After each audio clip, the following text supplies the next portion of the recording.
अस्सलाम वालेकुम रहमतुल्लाहि वबरकातुहू नहमदुहु व नसल्ली अला रसूलिहिल करीम अम्मा बाद। अल्लाह सुब्हानहू तआला की पनाह चाहती हूँ शैतान में दूसरे से भी को मेरे पास हाजिर हूँ। शुरू अल्लाह सुब्हानहू तआला के नाम से जो बहुत मेहरबान नहायत रहम करने वाला है। सूरत कमर वही के लिहाज से सूरत आप सल्लल्लाहु अलैहि वसल्लम में 37 नंबर पर उतारी गई। कुरानी तरतीब के लिहाज से 54 नंबर पे है। आयात इसकी 55 है, रुकू 3 है। कमर के मायने चांद मोइज़े का जिक्र किया जा रहा है जो अहले मक्का के मुतालबे पे नबी पाक सल्लल्लाहु अलैहि वसल्लम ने दिखाया। उससे मुतलिक फरमाया जा रहा है कि क़यामत करीब आ गई और चाँद फट गया। ये अगर कोई मुइज़ा देखते हैं तो मुँह फेर लेते हैं और कह देते हैं कि ये तो पहले से चला आता जादू है। उन्होंने झुटलाया और अपनी ख्वाहिश की पैरवी की और हर काम एक ठहरे हुए वक़्त पर मुकर्रर है।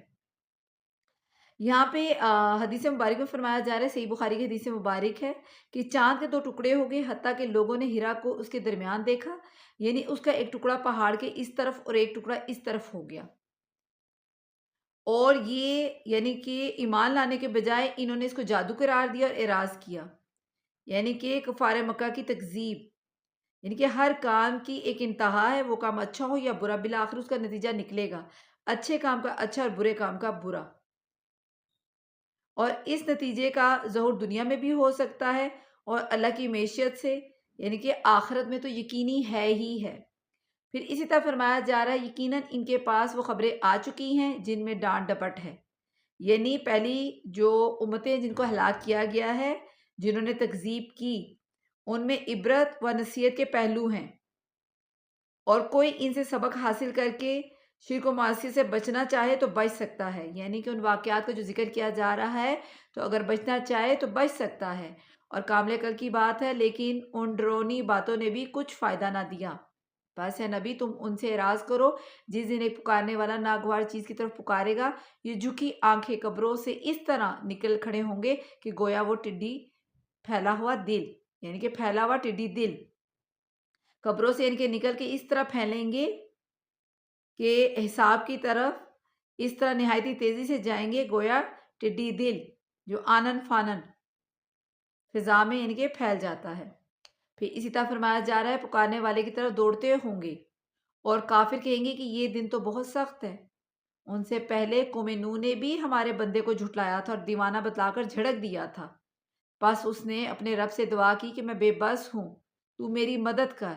बस हमने आसमान के दरवाज़ों को ज़ोर के मीना खोल दिया और ज़मीन से चश्मों को जारी कर दिया। बस उस काम पर जो मुकद्दर किया गया, पानी खूब जमा हो गया और हमने उसे तख्तों और कीलों वाली कश्ती पर सवार कर दिया जो हमारी आंखों के सामने चल रही थी। बदला उसकी तरफ से कुफ्र किया गया था, यानी कि उन्होंने जो कुफ्र उनकी कौम ने किया था उसका बदला बेशक हमने उस वाक़े को निशान बनाकर बाकी रखा।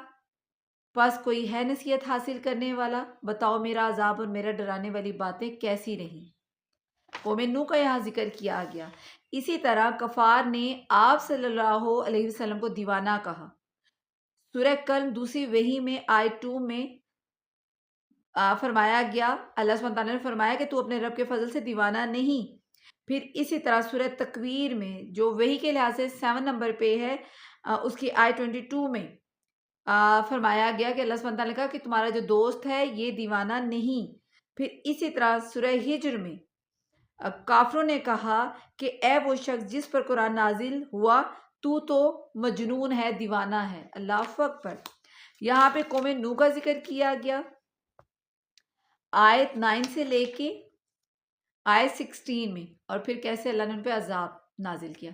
फिर आयत 17 में, और बेशक हमने कुरान को समझने के लिए आसान कर दिया है, बस क्या कोई नसीहत हासिल करने वाला है।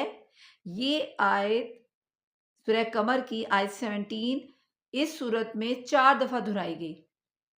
आयत 17, आयत 22 में, आयत 32 में और आयत 40 में।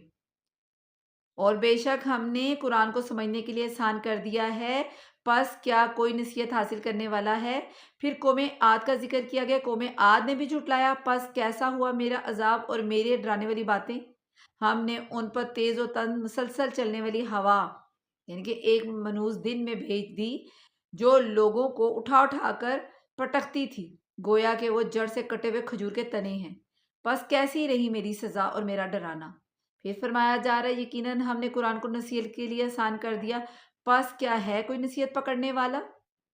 پھر قوم سمود کا ذکر کیا جا رہا ہے۔ قوم سمود نے ڈرانے والوں کو جھٹلایا، یعنی کہ انبیاء اکرام کو، پیغمبروں کو جھٹلایا، اور کہنے لگے کہ کیا اپنے میں سے ایک ایسے شخص کی فرما برداری کرنے لگے، تب تو ہم یقیناً غلط اور دیوانگی میں پڑے ہوئے ہوں گے، یعنی کہ ہم میں سے ہمارے ایک شخص ہے، ہم یعنی کہ اس کی فرما برداری کریں، کیا ہمارے سب کے درمیان صرف اسی پر وحی اتاری گئی؟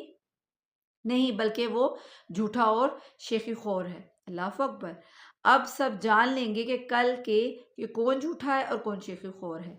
بے شک ہم ان کی آزمائش کے لیے اونٹنی بھیجیں گے، پس اے صلح تو ان کو منتظر رہ اور صبر کر۔ ہاں، انہیں خبر کر دے کہ پانی ان میں تقسیم شدہ ہے، ہر ایک اپنی باری پر حاضر ہوگا۔ انہوں نے اپنے رفیق کو آواز دی جس نے وار کیا اور اس کی کونچیں کاٹ دی، اونٹ کی۔ پس کیوں کر ہوا میرا عذاب اور میرا ڈرانا، ہم نے ان پر ایک چیخ بھیجی، پس وہ ایسے ہو گئے جیسے باڑ والوں کی، ان کی باڑ سوکھی ہوئی اور ٹوٹی ہوئی گھاس۔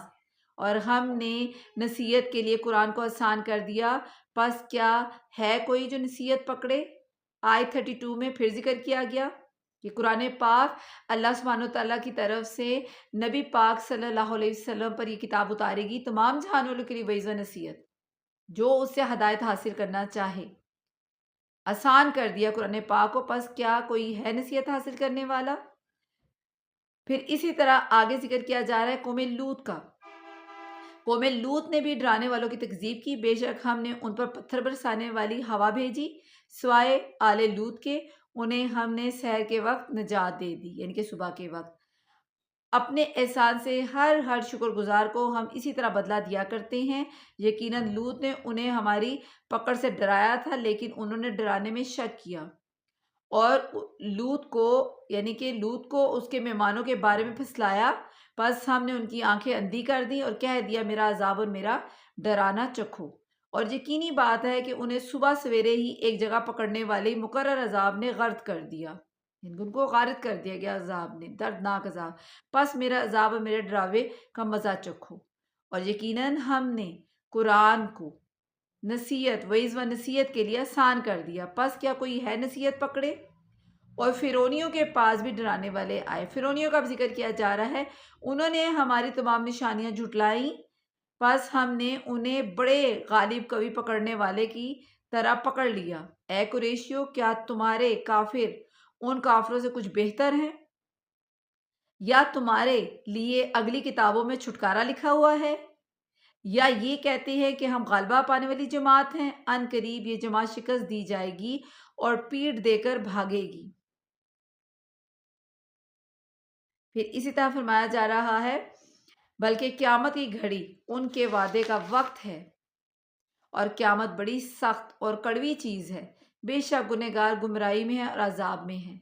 جس دن وہ اپنے منہ کے بل آگ میں گھسیٹے جائیں گے اور ان سے کہا جائے گا دوزخ کی آگ لگنے کے مزے چکھو۔